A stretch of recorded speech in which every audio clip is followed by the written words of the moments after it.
В городе Чедерлунга в ночь с 5 на 6 января, примерно в час ночи, трое молодых мужчин, жителей города Чедерлунга, проникли в частное домовладение с целью устроить грабеж. По словам подполковника милиции УВД Гагаузии, грабители напали на квартиросъемщика, жителей соседнего села Кириет-Лунга. Требовать денег, так как это со слов сожительницы, которая была очевидцем событий, так как потерпевший,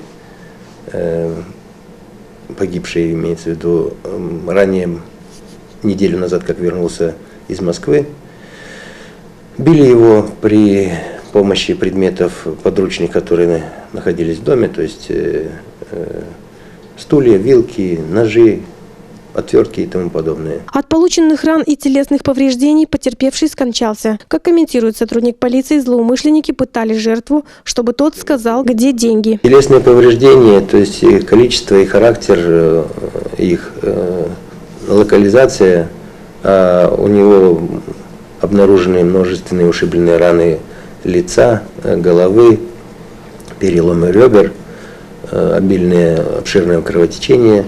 Значит, указывает на то, что его пытали. Тело было обнаружено друзьями убитого спустя сутки 7 января. Поэтому разыскивать преступников начали не сразу. Свидетельница и потерпевшая сожительница покойного опознала лиц. Было проведено ряд мер по задержанию преступников, однако задержать их так и не удалось. Один из них был вообще без маски, только двое. Потом в процессе событий еще один снял маску. Она увидела, указала прямо на них.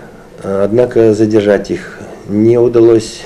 Времени прошло с момента происшествия много. Они имели в запасе более суток и незаконно перешли границу, скрылись на территории Украины. Для поимки лиц, причастных к убийству и грабежу, принимается ряд мер. Ведется работа по сотрудничеству с милицией Украины в данном деле. Опознанные лица объявлены в федеральный розыск.